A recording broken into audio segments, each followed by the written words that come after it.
What's going on, everybody? Welcome to the Wrestling Junkies podcast in Miss Cincinnati. As always, I'm joined by the podcast dad under the learning tree. That's right.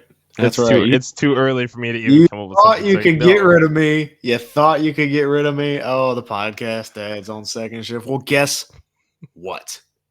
The podcast dad makes it work. Because I'm in this for you. I'm in this for me. I'm in it for us. And I'm also under the tree of learning. That's how it gets done. Let's talk some Well, wrestling. I'm here for our listeners, so thanks so much and welcome back to a brand new week of wrestling content. Yeah. Them too. I forgot about them. Hey, go buy a mug, not a hat. You should go buy a mug, support our merch store. We've got t-shirts, tanks, beanies, not hats. They are on the way. I promise I'm working on something. Make sure to subscribe to our YouTube channel as well. 253 subscribers. We are trying to get to 1,000 by the end of the year, and we need your help to do that. If you know just one person that would enjoy the show, please share it with them and let them see for themselves the community that we are trying to build here. Make sure to follow the Main Event Network at mainevent_net. All things Main Event Wrestling Network, podcasts, fan art, blogs, comedy, the occasional main event mixer starring ourselves and our friends across the board. Make sure to like us on Instagram, follow us on Facebook, whole 9 yards, all of that. Time to talk wrestling, mostly because it's super early and I'm starting to, the go-go juice is starting to kick in there. The go-go juice. Interesting. Yeah. Well, I'll sip on mine as well. Good. Cheers. Oh, it's still really hot. So, NXT Battleground is in the books, coming from the UFC Apex in Las Vegas. Five matches or handful of spectacular matches. There we go. Chef Michaels was in his bag. Let's kick things off with the women's North American title ladder match. Kelani Jordan coming out with the big win. First off, your thoughts on the match, and then what'd you think of Kelani getting the W here? I thought it was good. I thought it didn't overstay its welcome. I was a little worried about that, about how it was, was this going to go too long and maybe expose some of the greater talent in the match, but it did not. So I think it was well paced, well timed. Yeah, it was. Everybody got their shine. Everybody got a spot. Kelani winning was a little bit of a surprise, but I would say a pleasant surprise. She is someone that has been kind of, I don't want to say lost since the cuts, because I know she was with Dana Brooke for a while, and they had a storyline, and Dana Brooke was released like right in the middle of the storyline, and it was like, oh, what do we do with Kelani? And she's kind of just been floating around a little bit. So this is a good way to get her back on the right track, because she is talented. So very, very young, very talented. Good decision. I'm not mad at it at all. Would I have wanted Sol Ruca? Sure. She had her moment in that match, though, and I think that things are going to be much, much brighter for Sol Ruca moving forward. But yeah, it was a good match. I was very, very happy and pleasantly surprised with the winner. And the shot of Mia Yim at the end was great. Yeah, no, that was a magnificent touch, and I mean, we have interacted with people that know Mia Yim, and they just have nothing but amazing things to say about her. She deserves so much more in wrestling, but is always still happy to see others get their shine. And Kelani Jordan, she's definitely earned it. I mean, when we think back to last year's breakout tournament, we thought that she was the clear favorite, but they went with Lola Vice, even though Kelani, you could argue, was a much better wrestler than Lola Vice was at that time. But she's only continued to improve, and I think this is a reward for that hard work for sure.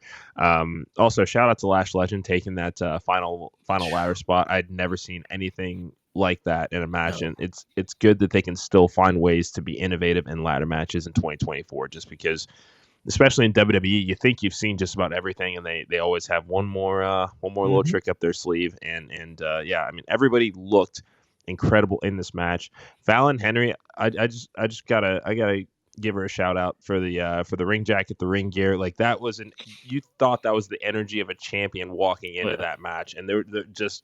I don't know. She turned it on for the pay-per-view, and I hope that we see more of that because it channeled into the aggression that she played into that match too. So really excited to see what they have planned for her going forward. Yeah, I mean, everybody in the match came out looking better. So that's your goal when you have a multi-person ladder match. And I thought everybody came out looking good. So we will see what this mid-card division looks like. Yeah, absolutely. Any thoughts on who might be the first challenger for Kelani, especially with Heatweight coming up next month? I mean, why not Fallon Henley? Let's just get it going. We need a Yeah, heel, and sure. she's a heel. You Yeah, could also throw Lola Vice in there, but I do think Lola Vice is something bigger. I yeah, think she's more of the main title, but who knows? yeah. Mercedes Monet's holding the mid card title in AEW, so why not? Hey, I'm not mad at it. Yeah, no, well done by all six involved. Next up, Nathan Frazier Axiom taking on the OC, retaining the NXT Tag Team Championships. Um, it's a fine match. I definitely didn't have anything that I objectively disliked about it. The pacing was good. It was in the let me up spot as far as coming down from the ladder match, but they still had a lot of moments of their own. Gallows and Anderson made Frazier and Axiom look real good. I don't have a fork on me, but I will eat my words. That was a good match. Yeah, It was a yeah, really good I match. enjoyed it. I did enjoy the match. Um, I think the OC stepped up a lot. They did very well. They, like you said, they made Axiom and Frazier look great.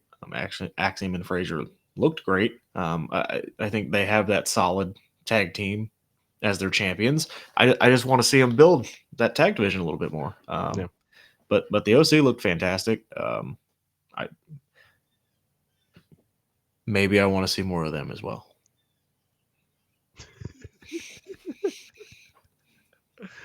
That's all I got. Oh, okay. I gotta say, maybe we should start recording these more in the morning. You have some nice things to say about people when when it's earlier in the morning and you're just getting your coffee into you. So cool. Well, Yeah, we still haven't gone through the entire card. it's also true. Also true. Yeah, no, I think this is Gallows and Anderson. I think NXT needs to be the move for them for the foreseeable future. You think No, so? I don't. Yeah, I don't. I mean, I feel like they're gonna get lost in the shuffle. If they continue on the main roster, but at least here, there's an imposing presence. It's just what's next after this AJ feud. Yeah, yeah. I don't know. The main roster tag teams too or not. That's another episode for another time. But Sure. I'm ready for both those titles to be switched Yeah. Yeah. already. Yeah. We'll come back to that because I thought last night was gonna Yeah. be the night. Um, Next up, Lola Vice defeated Shayna Baszler by ref stoppage in the NXT Underground match. I know that we I'm gonna talked a let little you bit go. about we talked a little bit about this in the main event group chat, and also make sure you give them a follow at main event _net on all social media platforms. Um, I I love that the concept was on the card because it was in UFC Apex. Um, I think that it was a little too overbooked for me as far as the spilling out to the ring and kind of some of the outside spots. Had no problem with some of the lumberjack spots where people are falling into the other talent that are around the ring just to kind of give it that underground feel. But given the combat history between these two, they could have done the work shoot style without all of the theatrics for me, and I would have liked that more. It wasn't a bad match by any means. I just think compared to previous NXT Underground matches that we've gotten, that was a little bit much for me based on what the concept has been, how the concept has been presented over the last 4 years that we've seen it. So I slept on it, and I actually think it was a good idea to do that, Okay. just because of where they were and perhaps the audience that they were in front of. Could that have been a UFC crowd? You know what I mean? Do you really want to try to work shoot fight in front of a crowd that gets those fights all the time? Hmm. So a little bit more sports entertainment wise. I was sleeping on it and kind of looking back on it. I was good with it. My gripe with that match is I can't see. Like it is too dark. Yeah. Shayna's gear threw me off so much because I thought her leg exploded and it was just bleeding Ah, like the entire time. I'm like, who is bleeding and what's happening? fair. Like Fair. it was just too dark. That was my biggest gripe. Lola winning, I think, is a smart decision Yeah. because Shayna's not staying in NXT. So what's the reason? Lola is for the foreseeable future, and I think she should. But like that was a smart decision to win. I understand your perspective of it, but I think maybe in front of that audience they wanted to get a little bit further away from what a typical UFC fight would look like. So I think that's why we got a little bit more of the outside stuff. Fair. Yeah. No, I definitely hadn't thought about it in that way. Like I said, it wasn't a bad match. I No, it enjoyed wasn't it. And Shayna did exactly what she was supposed to do as far as, how she sold for Lola. I mean, especially that knockout where she tried to keep going, thinking that she had grabbed Lola by the leg there, and turned out to be a ref. No, I thought that was a nice touch as well, just because some of the very early editions of Underground, especially going back to the Monday Night Raw days, were a little hokey, and I think that they've finally come across a formula that works here. Like I said, a little much for me as far as the outside antics, but it is what it is. Yeah, it was fine. Wasn't the best, wasn't the worst. Yeah, no, it was fun. Next up, Obafemi defeats Wesley and Joe Coffey. Triple threat match for the North American Championship. My God. I don't even know what to say. Dude, Obafemi is just tossing people around like they're nothing. Like, he just has an aura about him.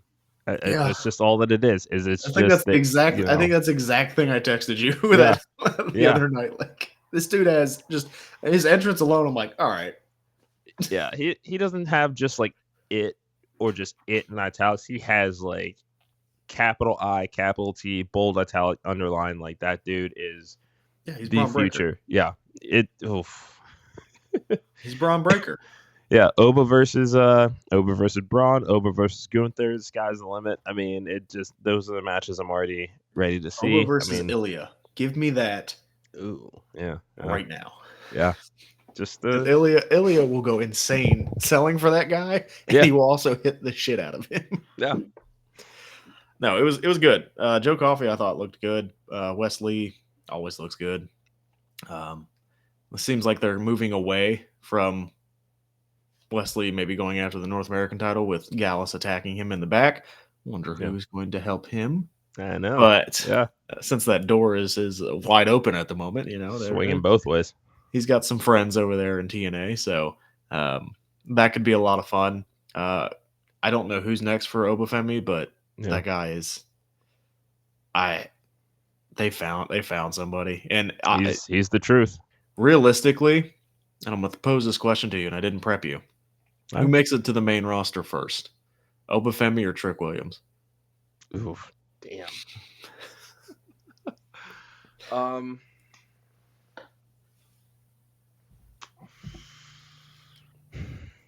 Damn. Right. If I have to choose, man, I gotta say Obafemi. I think so too. And there's that's not to say the Trick won't get there. No. And we'll talk about the main event here. But I think as far as Obafemi, he's got that Solo Sikoa energy of. He's got that Brock Lesnar energy. That's what he has. Him and Braun have that same, like, oh my God, these guys are going to main event WrestleMania kind of thing. And you can see it this early where it's like, okay. Yeah. And I mean, again, that's not to say that Trick Williams is not going to have a spectacular run on the main roster. Not at all. I'll leave my thoughts further on that as we get to the main event. But it's time to keep that forbidden door open. Roxanne Perez defeated Jordan Grace to retain the NXT Women's Championship. This finish was not without some controversy as Tatum Paxley arrives and her fascination with gold continues. It's just not the NXT Women's Championship. She attempted to run off with the TNA Knockouts Championship and was stopped right in her tracks by Ash by Elegance from TNA. What did you think of that particular run-in? Okay. Well, the match I thought was fantastic. The match was really, really good. The chemistry between those two was amazing. Like, it's like they've been wrestling each other for years. And that's a testament to both women in that match that they can work with anybody. Like, Roxanne Perez, I think, is so underrated that like nobody talks about her enough. She is so good, and she's going to be so good. Jordan Grace showed out. If this was your tryout kind of test match for her, she aced it. She looked amazing. Yeah. The finish. I hated the finish. Yeah. I hated it. I think I didn't like it because it almost felt like they boxed themselves or booked themselves into a corner where it's like we can't beat them clean, even though they kind of beat them clean. But Yeah. I really wish they would have pulled the trigger with Jordan Grace. Yeah. I think that would have been, I said on the main event mixer, I think that would have been like a seismic shift in the wrestling business. They didn't, and hey, maybe we'll see something further down the road. But I think the problem with bringing Ash is that her name, Ash? Yeah, Ash by Elegance. Bringing her back is we already knew who she was, and she's literally her last appearance was NXT. Yeah. So why wouldn't you bring somebody like anybody else, like a Janelle Shaw, like bring her and kind of have that be that door is still open, but instead it's you're bringing back former WWE Dana, and he made the freaking mistake on the commentary, so it's like I feel like that lessened the impact because they're like, oh, it's Dana Brooke, and she didn't do much here anyway, so why does it matter? Yeah, no. First, I'll start with the match first, and I agree with you. They showed up, they showed out. I think hindsight, of course, obviously being 2020, even with the run in, I probably would have had this main event. Oh yeah, but this match, because of the pace that Jordan and Roxanne kept, it almost makes you feel like Roxanne Perez is holding back when she works most of the women on the NXT roster. she's so ready. I mean, Prodigy is an understatement. Like because Jordan's no slapped herself. I mean, they've probably been wrestling for about as long as the other. And Jordan Grace, again, 3-time world champion, has been all over the world. Roxanne Perez, I mean, it looks like on a normal Tuesday she's holding back, and that just excites you for the future for sure. Oh, she's gonna be a star on the main roster. Yeah, like she is. Yeah, as far as the finish itself, love the idea of Tam Paxley snatching that title and run. I think she should have made it out of the building with the belt. That would have been a fun story.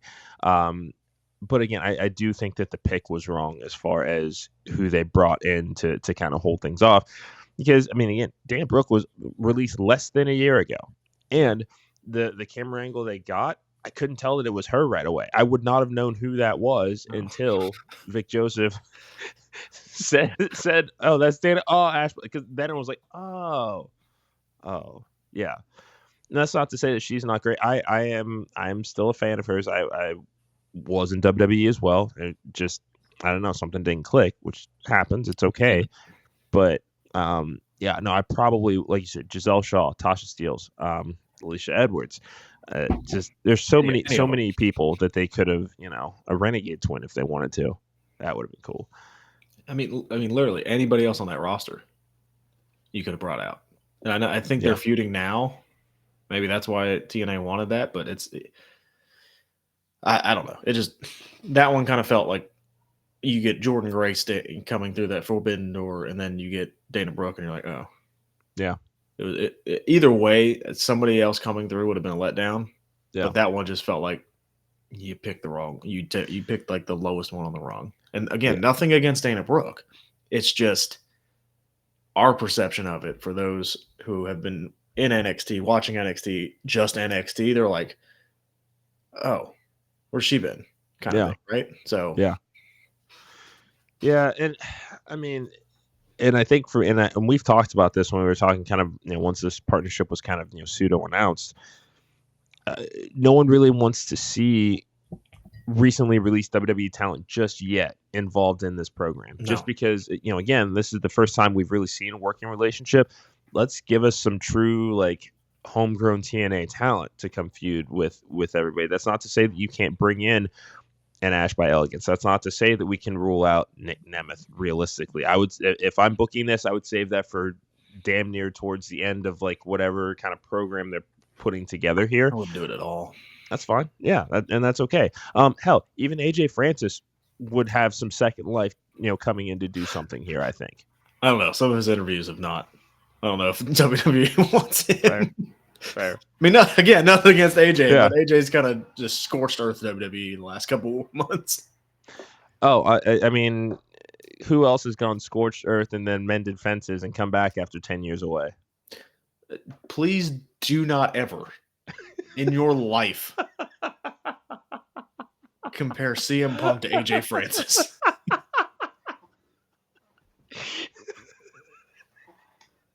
Do not ever do that again. I will take away your Wrestling Junkies fan card. How dare you? Did you seriously just compare AJ Francis to AJ? I can't even say it. Can't even say it. I am just saying, people say match. things. I'm going to get angry. No, you're not. It's too early in the morning for you to get angry at me. More like Ryback. How about that? Trick Williams defeats Ethan Page from the NXT Championship. What did you think about this match? Honestly, I was disappointed. Yeah, it could have been better. It was a little flat. Yeah, I and they had an announce table spot, which always spices things up a little bit. But yeah, I just, I don't know. I thought that they would get more out of each other. Yeah, I mean, and this match is kind of why I think Oba Femi before Trick Williams to the main roster. And again, that's not to say that Trick is a bad wrestler. That's not to say that Trick doesn't deserve to be NXT champion or anything like that. I mean, he's been in business, 3 or 4 years tops, and he's going up against a 17-year veteran in Ethan Page. Like, there, clear difference. I mean, he was going to be a step behind him the entire time, but you could see that Page really tried to get the best out of him.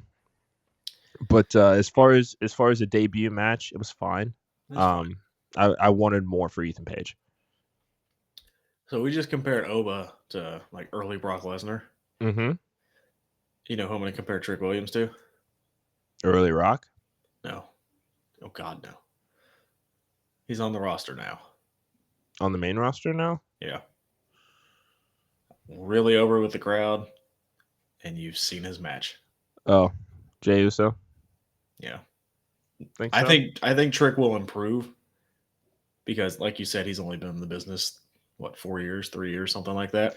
Yeah, and he hasn't been a tag team wrestler strictly for 15 years. But as of right now, like, that's my main comparison. Like, super over with the crowd, really basic matches. Yeah. And that's not a knock. Getting over with the crowd is hard.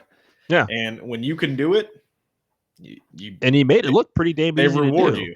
Yeah. Like, obviously, you're doing something right. You're holding the NXT World Champion. Jey Uso, you're doing something right. Like, you are way over with the crowd. You've been in main events.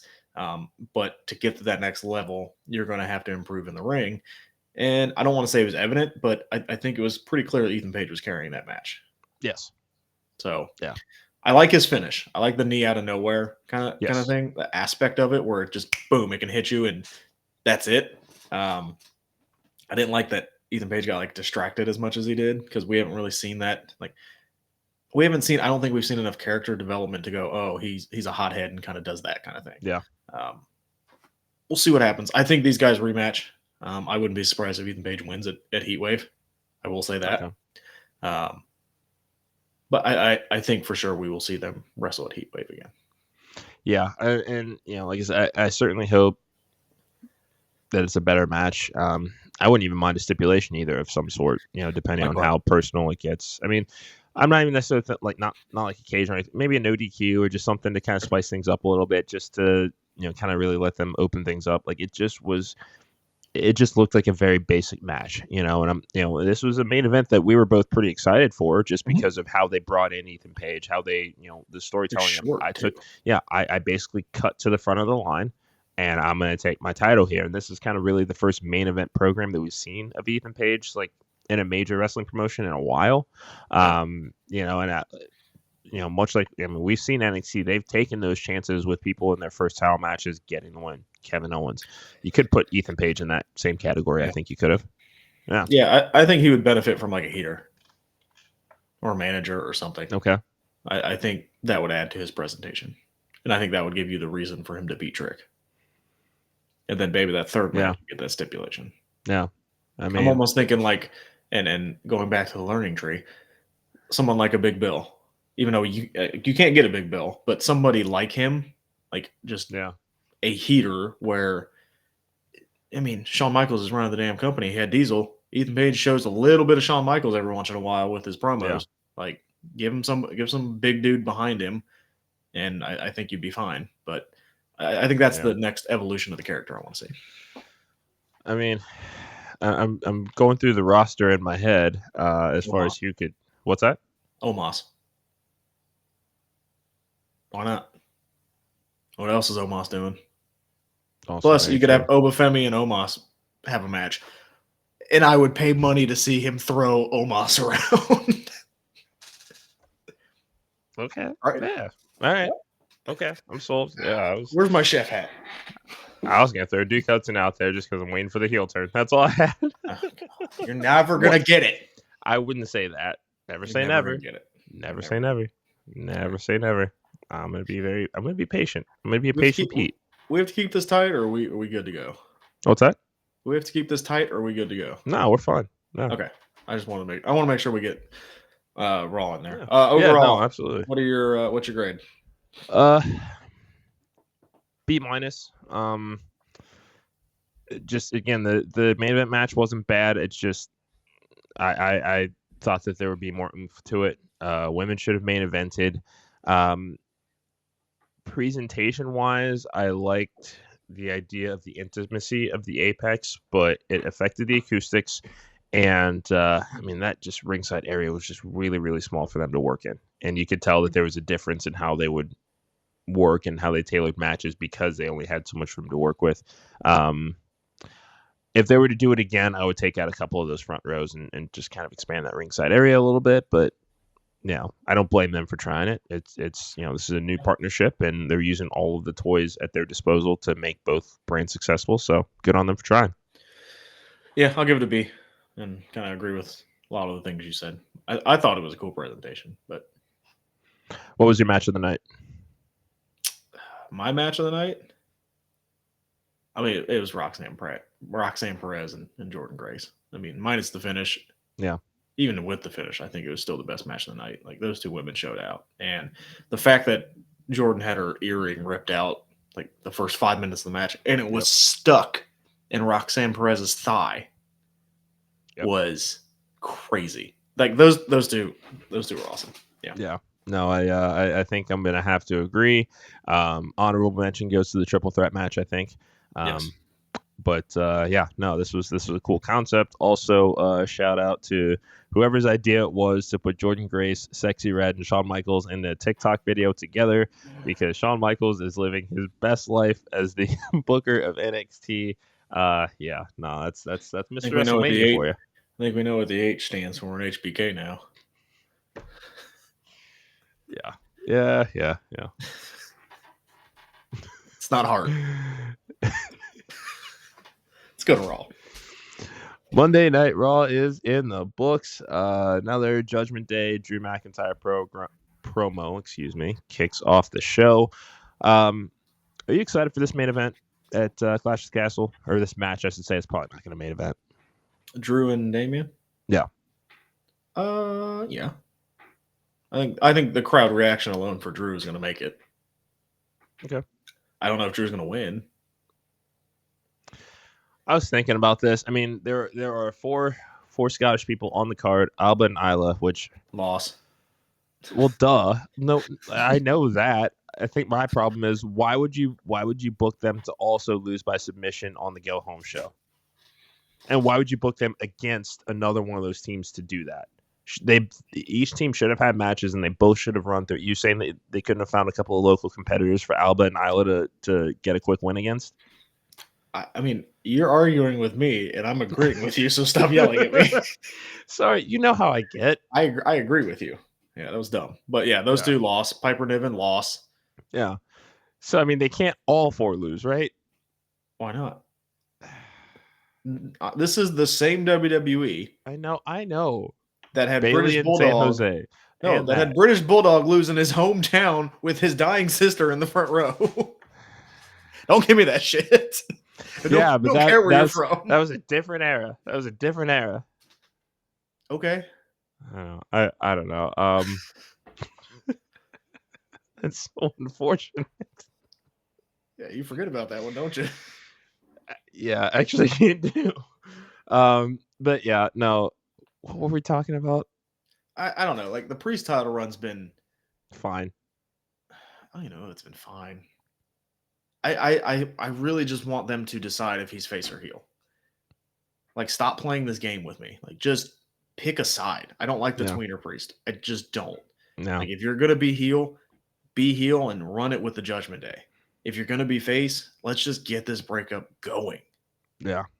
I don't like that in the middle, especially with your world champion. Like, if he didn't have the champion, maybe this would be a little bit fun. But like, dude's holding your main title. Like, just. Do you think that this would be different if Rhea wasn't on the shelf? I don't know. I don't know if they'd still be playing this little game. I don't know. Yeah. Speaking of games being played, Liv Morgan stopped by the clubhouse last night, dropped off a hotel key. That was the best moment of Carlito's return. That's cool. That's cool. And then Finn goes, "That's not cool. That's not cool." And give me that, Carlito. That was fun. Yeah, that was a nice little touch. She's not playing hard to get at all. Dominik Mysterio. I mean, can we just give a round of applause? Like, luckiest man in the world right now. Yeah. And how he can, I don't know, because I wouldn't be able to. It's that mullet. Good for him. Good for him. Mullet, man. The mustache doesn't hurt things either. I want his booking, man. Like, how do we get his booking? Good for him. Good for him. And he's playing it well. He's playing it very well. Yeah. I think we're seeing the what's the phrase I'm looking for? The fruits of labor. Yeah. From being with the Judgment Day, with a Damian Priest, with a Finn Balor, with a JD, with a Rhea, and we're seeing him improve, not only personality-wise, but I think he's getting better in the ring too. Yeah, and it can't hurt that you're with that group. Yeah, I think arrows pointed up on Dominik in more ways than one, of course. But yeah, I think I'm very happy with this character progression on him. Yeah, and the thing is, I mean, as much as it's fun to boo him, is there any kind of sympathy so far for him? Because I mean, I'm jealous. He's very clearly trying to rebuff the advances. Now, there's still a lot of story left to be told here. That's what I'm saying. That's what I'm saying. Is it okay? Well, yeah. Well, the key did go missing. That is true, and then ended up, right there. Is he? Again, I just cannot wait for Rhea to come back. The hotel key was probably the best part of that episode last night. A piece of plastic. That was not the best part. It was one of the best parts. That was not the best part. Hey. Best part was Bron Breakker riding Ricochet off the television. And I'm glad they did it the way they did, because those first couple minutes, it was starting to look like, oh, this isn't really writing. And then it was like you see him climbing, and they killed him. They legit like Braun just, hey, here's $1 million. Go look. I don't know. I mean, that's there have been worse ways to be written off of WWE TV. Here's looking at you, Muhammad Hassan.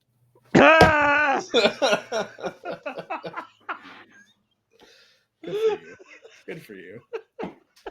That's good. Oh, well. Can you tell we're friends?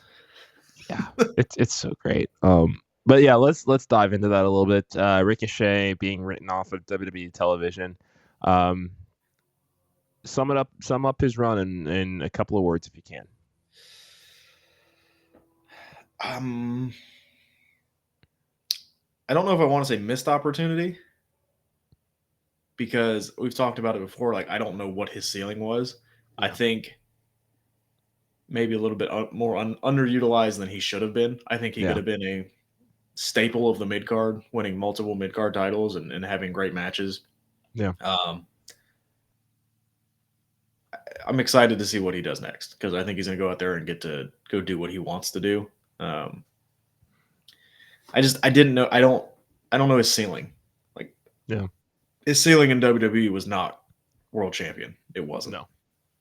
And I think he hit his ceiling. And when you hit your ceiling, you want to go try to do something else. And that's the good thing about having AEW is now you can go do that. And I'm excited to see what he does. I'm hoping he doesn't get lost in the shuffle over there. Yeah. Because there's a lot of star power over there, but they have plenty of titles to go do something with him. Yeah. For me, I don't even necessarily want to see him go do that yet. I don't think he can yet. Well, yeah, he can because it expires. Yeah, exactly. Yeah, I mean, they're just not going to use him on TV. I mean, I don't know when the exact expiration date is. That's still kind of just rumor and innuendo at the moment. But I said end of August. Okay. So, I don't know.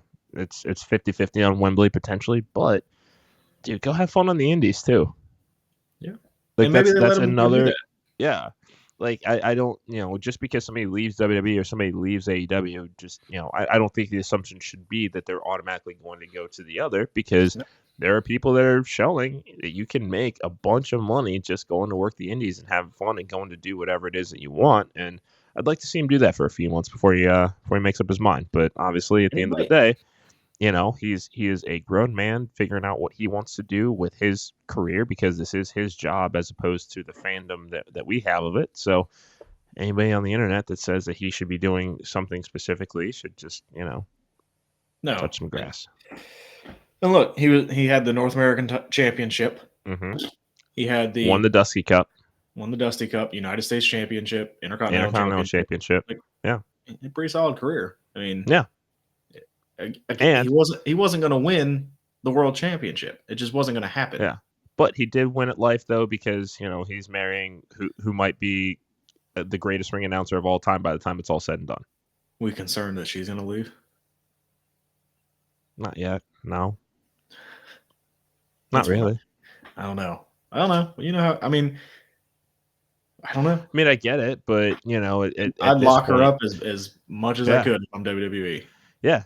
Why? I mean, I understand the logic of why. And again, this is here we are, pseudo fantasy booking people's real lives, but like I mean, if she does go, it would suck. But I think they have treated her so well that she is very clearly, like, they see her as an integral part of that show and of WWE's presentation in this new era. So, make that WWE bag while you can. Yeah. Yeah, and that's what Ricochet did. So yeah, good luck to Ricochet. Yeah, I mean he was there for 6 years. Most people don't even get that. Yeah, had a 5-star match in NXT in that ladder match. So yeah, so no, everybody in that ladder match is gone. Oh, you're right. Ooh, he was the last one. Yeah, everybody else is gone. Man, end of an era for the black and gold. Yep. Yeah, that was so hard to say goodbye to yesterday. Well, we got Sean twerking, so NXT's back, baby. there was a twerk off on the pay-per-view. Yeah. Something. What am I watching? Yeah, it's 2024, huh? I mean, you can see them kind of, flirting with that non-PG era as far as just kind of seeing what'll happen. They are on NXT. Yeah, I mean, even looking at last night, that moment between Liv and Dom, out ringside there, it's like, okay, well, you guys are headed to Netflix in a matter of months. We'll see how much wilder it gets from there. Well, they won't have any restrictions. They will not. What else? What else we have on Raw that tickled your fancy? Give me one more thing. Let's see here. Chad Gable is definitely winning the Intercontinental Championship this weekend. That's all I'm going to say. What? I'm sorry. What was that? Sorry, Chad Gable is winning the Intercontinental Championship this weekend. I think so. Yeah, I think he's resigned. Yeah, or at least signed enough. Yeah. Oh, I think he's resigned. Okay. I would. Do you like? If you're Chad Gable, do you? Again, you could go do the indie thing. You could go to AEW. He has a higher ceiling in WWE. Or you could stay at WWE where they're getting ready to push you to the moon. Yeah. Like, if I'm weighing all my options, probably going to go win the him. Intercontinental Championship and be happy. Yeah, for him, that is probably the best decision he can make. And hey, good for him. He's finally like you have worked that hard to get there, and now you have finally broken through, and now you're going to be like, it might be time to go. Like I wouldn't. Yeah, I mean, he has finally shed the American Alpha. He has finally shedded Gloriously Gable and Shorty G. Like he is. Yeah, American Alpha was great though. So don't they were. It's just their run was cut short because of we want Kurt Angle to have an illegitimate son. That could have been the best tag team ever. Yeah. God, don't remind me of that angle. Jesus. Oh, that was so bad. That's like. Yes, I would say Chad Gable's going to win. What does Sammy do after that? Think he goes for the main title? I don't see why not. Yeah, it would not surprise me if he ends up in Money in the Bank. Him and Jey Uso. Yeah, Sammy and Jey Uso, Ludwig Kaiser will definitely be in Money in the Bank. I know. I'm getting worried. About? I don't know if LA Knight's going to win it. I don't even know if LA Knight's going to be in the match. Because they're saying he's going to do the United States match or United States Championship match at Clash. Oh. Yeah. They're saying they're going to set that up this week. So he's probably not going to win at Clash, but I don't see that ending. I think I don't see it ending it, but I think he gets the SummerSlam story. Good. I mean, that's fine with me. Yes. Yeah. Yeah. I mean, that's fine with me too. People were worried about what his WrestleMania program was going to be because it wasn't the U.S. title. He still got a one-on-one match with AJ Styles. Styles went on to go have a program with Cody Rhodes. Like that transitive property, he's still a priority, I think. He is, and he should be. So, yeah. But he might have hit his ceiling too. Like maybe the mid card is his ceiling, and that's fine. He's entertaining as hell. Keep him on TV. Yeah. So, anything else from Raw? I know you hated Isla Dawn and Elbow Fire losing, but it's atrocious. I fired up. Oh, it's fine. It's stupid, is what it was, but that's just me. You think Ilya will be in Money in the Bank? That could be a lot of fun. Him just throwing himself off a ladder, sure. Yeah, sign me up. Yeah. All right, I'm done. Well, thank you guys so much for checking out this episode of the Wrestling Junkies podcast. Remember to hit that QR code in the top left corner. Like, share, subscribe. If you know one person that would enjoy this podcast, please do us a favor and share it with them. Check out our merch store, t-shirts, mugs, tank tops, beanies, not hats, but hats are coming soon, I promise. A couple of interviews might be dropping this week, but Podcast Dad, thank you for getting up early with me and getting this recorded before we have to go do work. Hey, let's do it again tomorrow. Let's do it. Get your coffee ready, and let's have some fun, buddy. All right, man. It's been the Wrestling Junkies podcast for the Podcast Dad in Cincinnati. We'll talk to you guys next time.